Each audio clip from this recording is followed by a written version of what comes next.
नमस्कार दोस्तों, आज हम बात करेंगे ऑक्यूपेशनल असेसमेंट की।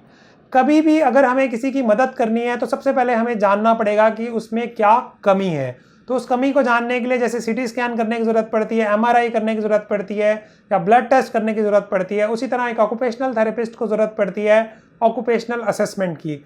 इसमें लगभग 9 एरियाज होते हैं जिसकी हम डिटेल में बात करेंगे रितिका देपन जी से। तो ओवर टू रितिका। दोस्तों, ओटी सेशन स्टार्ट करने से पहले हम ओटी असेसमेंट करते हैं जो कि लगभग 45 मिनट का होता है। जब बच्चा अपने पेरेंट्स के साथ आता है तो सबसे पहले हम बच्चे को ऑब्ज़र्व करते हैं कि उसका रूम में बिहेवियर कैसा है, वो एक जगह टिक के बैठा है या इधर उधर घूम रहा है, वो जो उस रूम में जो चीज़ें होती हैं उनको कैसे यूज़ कर रहा है और अपने पेरेंट्स की बात मान रहा है या नहीं मान रहा है, उसका व्यवहार कैसा है, ये सब हम देखते हैं। फिर हम पेरेंट्स के साथ इंटरव्यू लेते हैं कि जिसमें हम बच्चे की हिस्ट्री लेते हैं कि उसकी पैदाइश से लेकर अब तक की डेवलपमेंट कैसी रही है, उसने क्या क्या सीखा या क्या सीखने में कमी आ गई है। फिर हम जानते हैं कि पेरेंट्स के क्या क्या कंसर्न है, कि वो क्या चाहते हैं कि बच्चे के साथ किस चीज़ में ऑक्यूपेशनल थेरेपी की मदद ली जाए। जैसे कि दोस्तों रितिका जी ने बताया कि असेसमेंट में हमें 45 मिनट्स लगते हैं और इसमें एक डिटेल असेसमेंट होती है। तो इसमें हम लगभग 9 एरियाज़ को चेक करते हैं और पहला एरिया होता है ग्रॉस मोटर स्किल्स। तो रितिका जी, आप क्या देखती हैं बच्चे में जब आप ग्रॉस मोटर स्किल्स की जांच करती हैं? दोस्तों, ग्रॉस मोटर स्किल्स का मतलब होता है कि बच्चा अपनी बड़ी मांसपेशियों से काम कर पा रहा है या नहीं कर पा रहा है, जैसे कि चलना, दौड़ना, बॉल को किक करना या सीढ़ियाँ चढ़ना। तो अगर हमें देखना है कि वो अपनी ग्रॉस मोटर स्किल्स ठीक से कर पा रहा है या नहीं कर पा रहा है तो हम उसे बॉल देंगे किक करने के लिए या हम उसे बॉल थ्रो करेंगे ताकि वो कैच कर पाए। तो अगर वो कर लेगा तो उसके ग्रॉस मोटर स्किल्स फाइन है, अगर वो नहीं कर पाएगा मतलब उसको थेरेपी की ज़रूरत है। तो दोस्तों अब हम जानेंगे कि रितिका जी से ये फाइन मोटर स्किल जो सेकंड पार्ट है असेसमेंट का, ये क्या होता है और इसको कैसे करते हैं? दोस्तों, फाइन मोटर स्किल्स का मतलब होता है कि बच्चा अपने छोटे मांसपेशियों को कैसे यूज़ कर रहा है, वो अपनी उंगलियों को कैसे यूज़ कर रहा है, जैसे कि चम्मच से खाना खाना, कलर करना, बटन लगाना या पेंसिल से लिखना। तो अगर हमें ये चेक करना है कि फाइन मोटर स्किल्स में उसको कोई प्रॉब्लम है या नहीं तो हम उसको पेंसिल से लिखवा कर देखेंगे या हम उसे सिंपल कलर भी पकड़वा सकते हैं कि वो बहुत ज़्यादा टाइट या बहुत ज़्यादा ढीला तो नहीं पकड़ रहा है। तो अगर उसको कोई दिक्कत आती है तो हम उसकी ऑक्यूपेशनल थेरेपी से मदद करते हैं।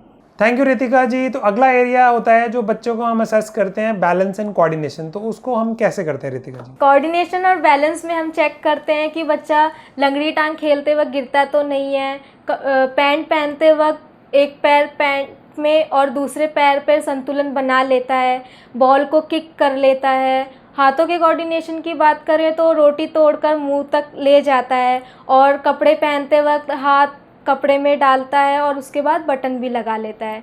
अगर ये सब वो कर पाता है तो नॉर्मल है, अगर नहीं कर पाता है तो ऑक्यूपेशनल थेरेपी से हम उसकी मदद करते हैं।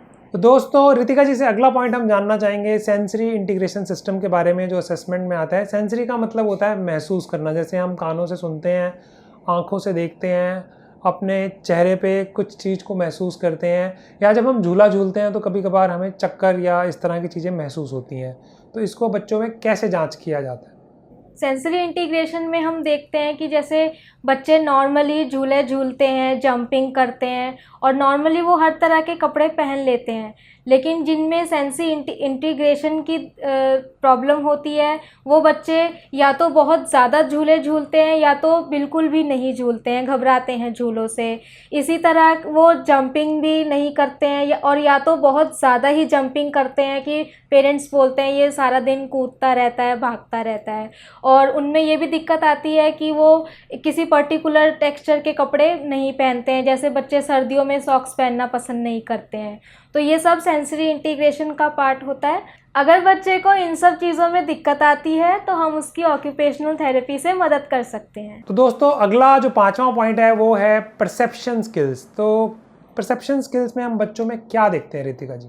परसेप्शन स्किल्स में हम देखते हैं कि बच्चा पहचान कर पा रहा है या नहीं कर पा रहा है। जैसे वो अपने माँ बाप को पहचानता है और माँ बाप और टीचर को पहचानता है। उसी तरह जब वो पढ़ना शुरू करता है तो ए फॉर एप्पल की शेप पहचानता है या स्क्वायर पहचानता है। अगर हम उनसे पूछें कि 1 to 10 में से 3 कहाँ है, तो वो आइडेंटिफाई करके बताता है कि ये 3 है। तो ये परसेप्शन स्किल्स होती हैं बच्चे की। अगर वो कर पा रहा है तो वो नॉर्मल है, और अगर वो नहीं कर पा रहा है तो हम उसकी मदद कर सकते हैं। तो छठा पॉइंट आता है कम्युनिकेशन स्किल्स। तो कम्युनिकेशन स्किल्स जो है वो बच्चे में हम कैसे चेक करेंगे रितिका? कम्युनिकेशन स्किल्स में हम 4 टाइप्स के कम्युनिकेशन स्किल्स देखते हैं। पहला होता है वर्बल कम्युनिकेशन, जो बच्चा बोल कर बता पाता है कि मुझे पानी पीना है या मुझे बाहर जाना है। दूसरा होता है नॉन वर्बल कम्युनिकेशन, जो बच्चा अपने इशारों से बताता है कि मुझे ये बॉल चाहिए या मुझे गोद में उठा लो। तीसरा होता है रिसेप्टिव कम्युनिकेशन स्किल्स, कि जो बच्चा नाम सुनकर रिस्पॉन्ड करता है कि राहुल इधर आओ या पापा के जूते लेकर आओ, इस तरीके से। और चौथा होता है एक्सप्रेसिव कम्युनिकेशन स्किल्स, कि बच्चा अपनी इच्छाएं बता पाता है कि मुझे इस कलर के कपड़े पहनने हैं या मुझे ये वाली चॉकलेट खानी है। तो ये सारी कम्युनिकेशन स्किल्स होती हैं। अगर बच्चे को करने में दिक्कत आती है तो हम उसकी मदद कर सकते हैं। अगर बच्चा ये सब कर लेता है तो वो नॉर्मल है, नहीं तो हम उसकी मदद कर सकते हैं। तो अगला पॉइंट होता है असेसमेंट में एडीएल स्किल्स। तो हम जानेंगे रितिका जी से ये एडीएल स्किल्स को आप घर पे भी कैसे चेक कर सकते हैं। एडीएल स्किल्स होता है एक्टिविटीज़ ऑफ डेली लिविंग, जो काम हम अपनी दिनचर्या में करते हैं, रोज़मर्रा की ज़िंदगी में करते हैं। जैसे कि ब्रश करना, मुंह धोना, कंघी करना, खाना खाना और कपड़े पहनना। अगर बच्चा ये सब ठीक से कर रहा है तो वो नॉर्मल है, और अगर नहीं कर रहा है तो उसकी ऑक्यूपेशनल थेरेपी से मदद करते हैं। दोस्तों आठवां और अगला पॉइंट है सोशल इमोशनल स्किल्स। तो हम रितिका जी से जानेंगे कि इसको हम कैसे जान सकते हैं अपने घर में भी कि बच्चे को इसमें कोई समस्या है कि नहीं। दोस्तों सोशल इमोशनल स्किल्स में हम देखते हैं कि जब बच्चा छोटा होता है और जब उसकी माँ उसको देखकर हंसती है तो वो भी अपनी माँ को देखकर खिलखिलाकर हंसता है। जब वो 9 महीने का होता है तो वो दूसरों की गोद में जाने से अनकंफर्टेबल फील करता है, वो सिर्फ अपने ही पेरेंट्स की गोद में जाने से कंफर्टेबल फील करता है। जब बच्चे 2 साल के होते हैं तो वो दूसरे बच्चों के साथ खेलना शुरू करते हैं, पर वो अपनी अपनी बॉल से खेलते हैं। जब बच्चे 5 साल के होते हैं तो वो टर्न लेना शुरू करते हैं। जैसे अगर बच्चे क्रिकेट खेल रहे हैं और अगर अजय बैटिंग कर रहा है और दूसरा बच्चा बॉलिंग कर रहा है, तो अजय का फ़र्ज़ बनता है कि वो दूसरे बच्चे को भी बैटिंग की टर्न दे। तो दोस्तों जैसा कि आपने देखा कि रितिका जी ने बताया, जो लास्ट एग्जाम्पल था वो बहुत ही इंपॉर्टेंट था, वो है टेकिंग टर्न्स। क्योंकि कई बार बच्चे क्या करते हैं, अपनी बैटिंग तो ले लेते हैं बट बॉलिंग नहीं करते। उसकी वजह से नुकसान उनको ये होता है कि उनके दोस्त नहीं बन पाते और वो अकेले रह जाते हैं। मैं आपको एक और एग्जाम्पल देता हूँ। इसमें क्या होता है कि जैसे घर में कोई आया तो बच्चा शर्म के मारे दूसरे कमरे में भाग गया, तो इसका मतलब उसकी सोशल स्किल्स पुअर हैं या उसको हिचकिचाहट होती है। उसी तरह अगर कोई घर में आया और बाकी कोई घर में नहीं है तो उसने उनको नमस्ते की, तो उसकी सोशल स्किल्स जो है वो और बेटर हो गई। उसके बाद तीसरी सिचुएशन में उसने नमस्ते ही नहीं की, उन्होंने पूछा अंकल आंटी क्या आप पानी पियेंगे, आप बैठिए। और चौथा बच्चा तो इतना स्मार्ट निकला, उसने उन्हें बिठाया भी, पानी भी पिलाया और पड़ोस की दुकान से समोसे भी खरीद लाया। तो उसके घर वाले भी खुश और रिश्तेदार भी खुश। तो सोशल स्किल्स जो हैं वो लाइफ में बहुत ही ज़्यादा इंपॉर्टेंट होती हैं, और रिसर्च तो यहाँ तक कहती है दोस्तों कि नंबरों के मुकाबले सोशल स्किल्स 10 गुना ज़्यादा इंपॉर्टेंट होती हैं। तो अगर तो ये चीज़ें हो पा रही हैं तो ये नॉर्मल है, अगर ये चीज़ें नहीं हो पा रही हैं तो उसे मदद की ज़रूरत है। दोस्तों जो आखिरी पॉइंट है असेसमेंट में वो है कॉग्निटिव स्किल्स का। तो कैसे माँ बाप घर पे ही जान सकते हैं कि उनको ऑक्यूपेशनल थेरेपिस्ट की मदद की ज़रूरत है या नहीं, रितिका जी से जानते हैं। दोस्तों कॉग्निटिव स्किल्स में हम देखते हैं कि जब मम्मी अपने बच्चे को पोयम सिखाती है तो वो उसकी तरफ ध्यान देकर पोयम सीख लेता है। उसके बाद वो अपने रिश्तेदारों को भी पोयम सुना लेता है।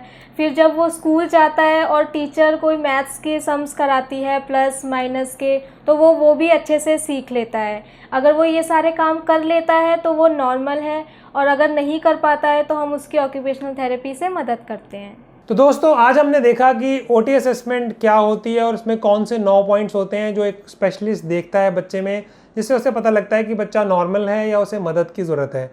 अब क्योंकि समय बदल रहा है, खासकर टेली मेडिसिन या टेली काउंसलिंग का ज़माना हो गया है कोरोना की वजह से, और आने वाले समय में भी टाइम की कमी की वजह से। और एक और इम्पॉर्टेंट पॉइंट है वो ये है कि काफ़ी लोग ऐसी जगह रहते हैं जहां उन्हें स्पेशलिस्ट मिल ही नहीं पाते हैं। अगर वो अपने बच्चे की OT असेसमेंट कराना चाहें, स्पीच असेसमेंट कराना चाहें, स्पेशल एजुकेशन कराना चाहें या IQ या कोई और टेस्ट कराना चाहें, तो क्योंकि रितिका जी ने इस लॉकडाउन के दौरान भी काफ़ी सारे केसेस ऑनलाइन देखे हैं, तो मैं उनसे ये पूछना चाहूँगा कि रितिका जी, क्या ऑनलाइन असेसमेंट में और जो सेशंस आप लेती हैं, आपको कोई डिफरेंस महसूस हुआ और पेरेंट्स का कैसा फीडबैक रहा?